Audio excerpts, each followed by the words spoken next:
मेरी जिंदगी के 12 साल सिर्फ एक चीज की वजह से वेस्ट हो गए और वो थी कम्युनिकेशन स्किल। बचपन से लेकर कॉलेज तक जब भी मेरी किसी से बहस होती या कोई टीचर अचानक खड़ा करके कुछ पूछ लेता या जब मैं किसी लड़की से बात करने जाता तो मेरे दिमाग से सारे वर्ड ही गायब हो जाते। मुझे समझ ही नहीं आता था कि बोलूं क्या। लेकिन जब मैं अकेला होता था तब मेरे दिमाग में हजारों परफेक्ट रिप्लाई जाते थे और तब लगता था कि काश उसने ये बोल दिया होता तो मेरा और ही अलग होता। बस इसी कमी की वजह से मेरी कॉलेज लाइफ भी एवरेज रह गई। ना मेरी कोई गर्लफ्रेंड बनी, ना लोग मुझे उतनी रिस्पेक्ट देते थे, जबकि पढ़ाई में मैं काफी अच्छा था। कॉलेज के सेकंड ईयर तक मैंने इन चीजों को इग्नोर किया क्योंकि मुझे लगता था कि बस पढ़ाई ही सब कुछ है। लेकिन थर्ड ईयर तक आते आते मुझे समझ आया कि जहाँ बोलना जरूरी होता है वहाँ मैं बोल ही नहीं पाता और इसी वजह से मैंने अपनी लाइफ के कई बड़े मौके गंवा दिए जहाँ से मैं काफी आगे जा सकता था। फिर मैंने इस प्रॉब्लम को सीरियसली लेना स्टार्ट किया। मैंने शाहरुख खान जैसे सेलिब्रिटीज और कई सारे पॉलिटिशियन के इंटरव्यूज देखे, साइकोलॉजी के आर्टिकल्स पढ़े और 100 से ज्यादा पॉइंट्स नोट किए। तब जाके मुझे समझ आया कि मैं कितना गलत था, क्योंकि कम्युनिकेशन स्किल वैसी होती ही नहीं जैसा हम उसे समझते हैं। अब देखो, मैं तुम्हें 10 या 20 रैंडम पॉइंट देके बोर नहीं करने वाला, बल्कि 5 ऐसे पावरफुल पॉइंट्स बताऊंगा जो जेन्युइनली काम करते हैं, जिन्हें मैंने खुद यूज किया है। और ट्रस्ट मी, इन्हें समझने के बाद कोई भी तुमसे बहस करने से पहले 100 बार सोचेगा। चाहे तुम्हें स्टेज पर स्पीच देनी हो, किसी लड़की को डेट के लिए अप्रोच करना हो या किसी आर्गुमेंट को स्मार्टली हैंडल करना हो, तुम हर सिचुएशन में अपने आप को फुल कॉन्फिडेंस के साथ प्रेजेंट कर पाओगे। तो इन पॉइंट्स को ध्यान से सुनना।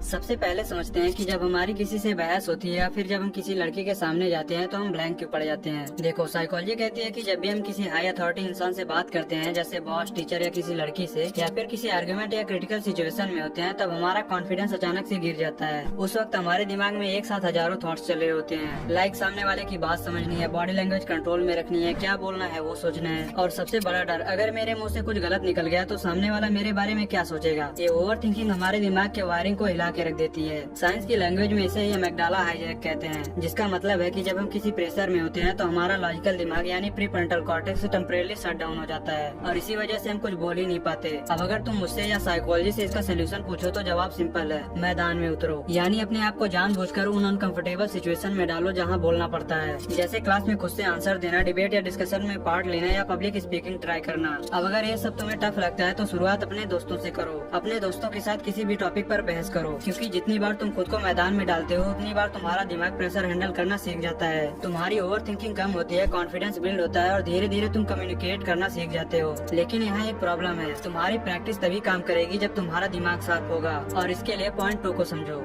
सोचो कि तुम्हें एक पेड़ काटना है। अब अगर तुम जंग लगी हुई कुल्हाड़ी से काटने जाओगे तो टाइम भी ज्यादा लगेगा और एनर्जी भी वेस्ट होगी। लेकिन अगर कुल्हाड़ी शार्प हो तो वही काम आसान हो जाता है। बिल्कुल वैसे ही तुम्हारा दिमाग है, अगर वो शार्प है तो तुम किसी भी सिचुएशन में तुरंत स्मार्ट, लॉजिकल और इम्पैक्टफुल जवाब दे सकते हो। अब सवाल है कि अपने दिमाग को शार्प कैसे करें। तो इसके लिए एक सिंपल और पावरफुल तरीका है चेस खेलना, क्योंकि ये सिर्फ एक गेम नहीं है बल्कि ये तुम्हारे दिमाग का जिम है। क्योंकि इसमें हर मूव से पहले सोचना पड़ता है, जिससे धीरे धीरे तुम्हारा दिमाग एक हैबिट बना लेता है, पहले एनालाइज करने की और फिर रिएक्ट करने की। और यही स्किल रियल लाइफ में तब काम आती है जब तुम्हें किसी को तुरंत जवाब देना होता है। अब चेस के साथ साथ तुम सुडोकू, क्रॉसवर्ड पजल्स और रॉबिक क्यूब जैसे ब्रेन गेम्स भी खेल सकते हो, क्योंकि ये तुम्हारे दिमाग को एक्टिव और अलर्ट रखते हैं, जिससे तुम न्यू सिचुएशन में कंफ्यूज होने के बजाय जल्दी एडजस्ट कर पाते हो। अब अगर तुम थोड़ा और सीरियस हो तो डेली थोड़ा बेसिक मैथ सॉल्व करो, ताकि तुम्हारी लॉजिकल थिंकिंग स्ट्रांग हो। और एक सबसे इम्पोर्टेंट चीज, अपनी डेली लाइफ की छोटी छोटी सिचुएशन को क्वेश्चन करना शुरू करो, जैसे कि ये चीज ऐसे क्यों है, इस प्रॉब्लम का और क्या सोल्यूशन हो सकता है, अगर मैं इस जगह होता तो मैं क्या करता। ये सिंपल क्वेश्चन धीरे धीरे तुम्हारी थिंकिंग को नेक्स्ट लेवल पर ले जाते हैं। और एक टाइम ऐसा आता है जब तुम्हें अलग से सोचना नहीं पड़ता, बल्कि तुम्हारा दिमाग ऑटोमेटिकली स्मार्ट और सेवेज रिप्लाई जनरेट करने लगता है, बिल्कुल एआई के जैसा। लेकिन रुको, सिर्फ दिमाग शार्प होना काफी नहीं होता, बल्कि तुम्हें अपनी बात क्लियर तरीके से रखनी भी आनी चाहिए। तभी तुम्हारा एक अलग लेवल का ऑरा बनेगा और लोग तुम्हें नेचुरली सुनना चाहेंगे। सो नेक्स्ट पॉइंट को ध्यान से सुनना।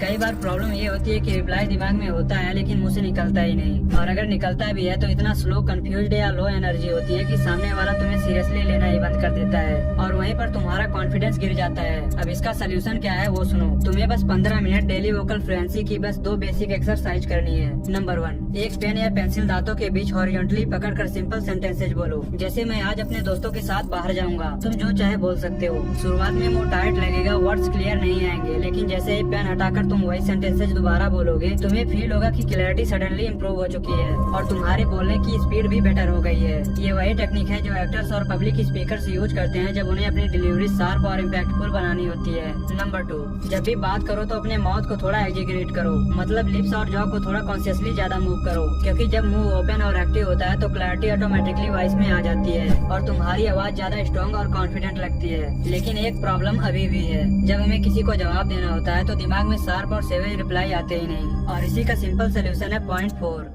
देखो, जब तक तुम्हारे दिमाग में इनफ एग्जांपल्स नहीं होंगे तब तक तुम क्रिएटिव या विट्टी रिप्लाईज दे ही नहीं पाओगे। साइकोलॉजी कहती है कि जो हम देखते हैं वही हमारा दिमाग ऑब्जर्व करता है। मतलब अगर तुमने कभी स्ट्रॉन्ग या स्मार्ट रिप्लाई सुने ही नहीं होंगे तो तुम्हारा दिमाग उन्हें क्रिएट ही नहीं कर सकता। इसीलिए रोज थोड़ा ऐसा कंटेंट देखो जो तुम्हारे दिमाग को स्मार्ट रिप्लाईज की ट्रेनिंग दे। इसके लिए ये 4 टाइप का कंटेंट काफी इफेक्टिव होता है। Number 1, debates. ऑब्जर्व करो कैसे लोग इनिशियली रिस्पॉन्ड करते हैं और अपनी बात को स्मार्टली रखते हैं। नंबर 2, सेलिब्रिटीज के इंटरव्यूज। उनकी टाइमिंग, उनका कॉन्फिडेंस और उनकी डिलीवरी नोटिस करो, स्पेशली शाहरुख खान के इंटरव्यूज, वहाँ तुम्हें रियल लाइफ एग्जांपल्स मिलेंगे। Number 3, stand up comedians. ये लोग पंच लाइन को कैसे सेट करते हैं और अपनी टाइमिंग को कैसे कंट्रोल करते हैं, इस पर फोकस करो। Number 4, great public speakers. कैसे ये लोग पॉजेज लेते हैं, इमोशंस को यूज करते हैं और बॉडी लैंग्वेज से बात को इम्पैक्टफुल बनाते हैं। इन सारी चीजों को ऑब्जर्व करो और जब भी ये कंटेंट देखो तो बस कंज्यूम मत करो, बल्कि इन 3 चीजों पर कॉन्शियसली ध्यान दो। उनकी बॉडी लैंग्वेज, इमोशंस और पॉज लेने का तरीका। फिर धीरे धीरे उन्हें अपनी रियल लाइफ कन्वर्सेशन में अप्लाई करना स्टार्ट करो। और हाँ, अगर कंटेंट की बात चली रही है तो मेरे वीडियोज भी देख सकते हो,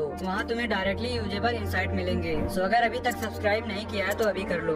अब आते हैं 5वें पॉइंट पर, जो कि इस वीडियो का सबसे इम्पोर्टेंट पार्ट है, तो ध्यान से सुनो। लोग सबसे बड़ी गलती ये करते हैं कि बिना प्रैक्टिस के सीधा टफ सिचुएशन में सेवेज रिप्लाई देने की या कम्युनिकेट करने की कोशिश करते हैं और जल्दीबाजी में कुछ ऐसा बोल देते हैं जो उन्हें खुद भी एम्बैरेसिंग बना देता है। ये वही मोमेंट होता है जहाँ सेवेज बनने के चक्कर में बंदा सिली बन जाता है। इसलिए एक सिंपल सा रूल याद रखो, टफ जोन में जाने से पहले सेफ जोन में प्रैक्टिस करो। कहने का मतलब ऐसी जगह बोलो जहाँ तुम्हारा रिप्लाई सेवेज की जगह ऑकवर्ड भी निकल गया तो कोई फर्क न पड़े। जैसे दोस्तों के बीच मजाक में सेवेज रिप्लाई देने की कोशिश करो और घर में कैजुअल कन्वर्सेशन में विट्टी आंसर देने की कोशिश करो और चाहो तो कैमरे के सामने प्रैक्टिस कर सकते हो। अब इन सबसे तुम्हारा दिमाग प्रेशर फ्री एनवायरनमेंट में ट्रेन होगा और जब असली सिचुएशन आएगी तब तुम्हारा दिमाग बिना फेज हुए ऑटोमेटिकली सेवेज रिप्लाई दे पाएगा। अब ये वीडियो यहीं पर एंड होती है तो सुनो, मैंने डार्क साइकोलॉजी और मैनिपुलेशन पर कई सारी वीडियोज बनाई है, तो एक बार जाके जरूर चेकआउट करना। मिलते हैं अगली वीडियो में।